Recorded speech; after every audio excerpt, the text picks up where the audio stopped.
our topic is polygon law of vector addition. Polygon law of vector addition mean जैसे दो force या दो vector किसी एक पॉइंट पर एक्ट होते हैं, तो हमने प्रीवियस वीडियो में देखा था कि उनका रिजल्टेंट फाइंड आउट करने के लिए हम triangle law of vector addition पढ़ते हैं। अब दो से ज़्यादा वेक्टर अगर एक पॉइंट पे होते हैं तो उनको रिजल्टेंट फाइंड आउट करने के लिए हम ट्राइंगल के प्लेस पे बस पॉलीगॉन वो ज्योमेट्रिकल फिगर होता है जिसमें दो से ज़्यादा साइड होती है, मतलब triangle, rectangle, pentagon, hexagon, all these are a polygon. ठीक है, तो polygon law of vector addition का जो हम स्टेटमेंट देंगे, ये जो हमने triangle law of vector addition का स्टेटमेंट दिया था इसमें से थोड़ा सा चेंज कर देंगे तो वो बन जाएगा वैन टू वैक्टर्स। जहाँ लिखा था तो टू की जगह लिख देंगे वैन नंबर ऑफ वैक्टर्स। ये टू हटा देंगे क्योंकि दो से ज़्यादा फोर्स लग रहा है। कैसे सिचुएशन यहाँ देखिए, ये सिचुएशन है कि ओ पॉइंट पर एक फोर्स लग रहा है F1 अलॉन्ग दिस डायरेक्शन, ये F2 along this direction, F3, F4,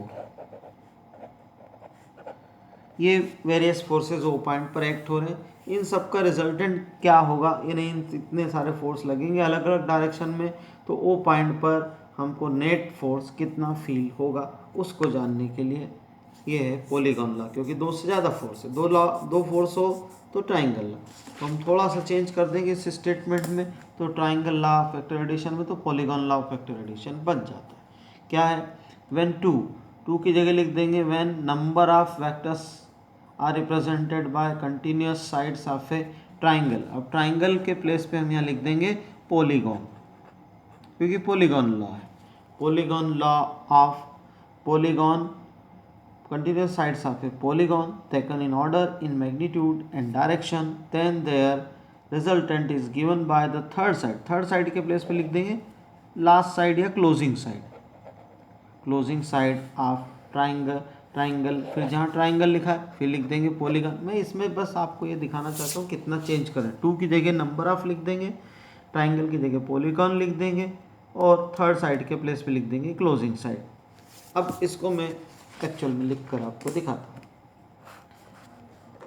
when a number of vectors are represented by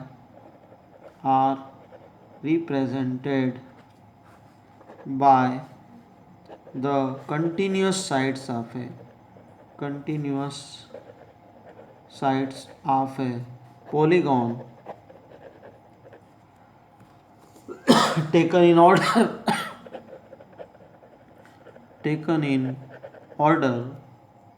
in magnitude and direction, then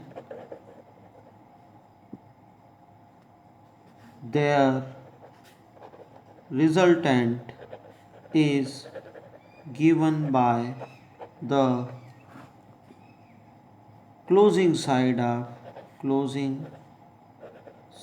of polygon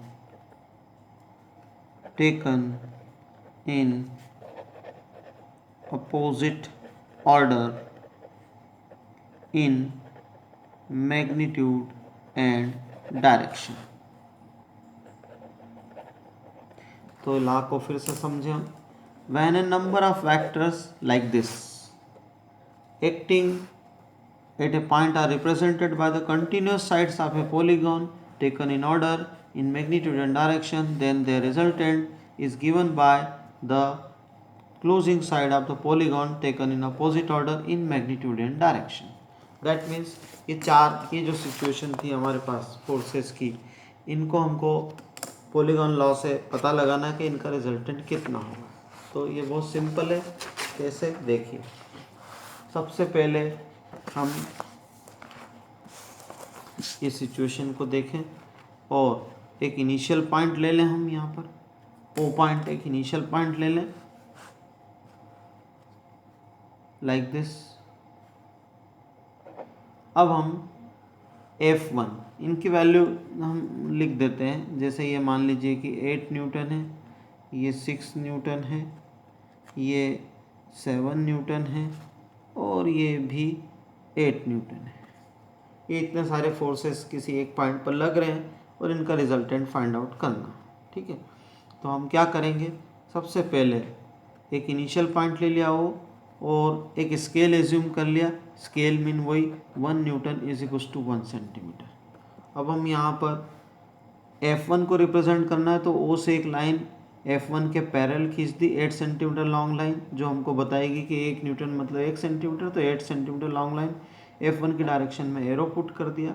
जहाँ पहला वेक्टर फिनिश हो रहा है वहाँ से सेकंड वेक्टर F2 बनाना है। इसकी वैल्यू कितनी, 6 न्यूटन, तो 6 सेंटीमीटर लॉन्ग लाइन बनाना है F2 के पैरेलल। ये बना दिया हमने 6, ये एरो लगा दिया OA AB। अब F3 है 7 न्यूटन, तो इस F3 की डायरेक्शन में हमने 7 सेंटीमीटर लॉन्ग लाइन ड्रा कर दी और ये एरो पुट कर दिया। ठीक, नाउ F4 है हमारा 8 न्यूटन, तो ये 8 न्यूटन का फोर्स हमने रिप्रेजेंट किया 8 सेंटीमीटर लॉन्ग लाइन से। ये AB BC CD ऐसे लिखते जाएंगे। फिर जिधर ये फोर्स एक्ट हो रहा है उस डायरेक्शन में एरो बना दिया, तो ये हो गया CD से हम बता रहे हैं F4 को जो 8 न्यूटन है। अब ये देखिए पॉलीगॉन ओपन है, यहाँ पे पॉलीगॉन ओपन है मीन ये जो पॉलीगॉन बनाया हमने ये ओपन हो गया मतलब फर्स्ट वेक्टर F1 OA से, F2 AB से, F3 BC से और F4 CD से बताया। अब ये देखिए पॉलीगॉन ओपन है मतलब लास्ट साइड अभी बनी नहीं है, इसको ओपन पॉलीगॉन बोलते हैं। अब मैंने इसको ये क्लोज कर दिया पॉलीगॉन। अब ये O से देखो एरो कैसे लगाए थे हमने, OA AB BC CD, तो ये एक ऑर्डर में एरो लगा दिए। अब इसका इसी ऑर्डर में अगर एरो आएगा तो किधर आएगा, D से A आएगा एंटी क्लॉकवाइज। लेकिन हम लास्ट साइड का जो एरो बनाते हैं वो अपोजिट ऑर्डर का बनाते हैं। अपोजिट ऑर्डर मतलब D से O आने की बजाय OD बना देंगे। तो दिस लास्ट साइड या closing side represents the resultant of given vectors. अब इसकी लेंथ को नाप लें। मान लीजिए जो लेंथ आ रही है इसकी वो आ रही है 4 सेंटीमीटर, दैट मीन्स 1 सेंटीमीटर से 1 न्यूटन, 4 सेंटीमीटर से 4 न्यूटन का फोर्स, मतलब रिजल्टेंट जो लगेगा इन सारे फोर्सेस का वो 4 न्यूटन होगा। और डायरेक्शन कौन सी, जिस डायरेक्शन में ये OD एक्ट हो रहा है। That's all. ये था वेक्टर को ऐड करने के ज्योमेट्रिकल मेथड्स दो हैं, ट्राइंगल लॉ और पॉलीगॉन लॉ। अब नेक्स्ट टॉपिक रहेगा theoretical method of addition of vectors. Okay.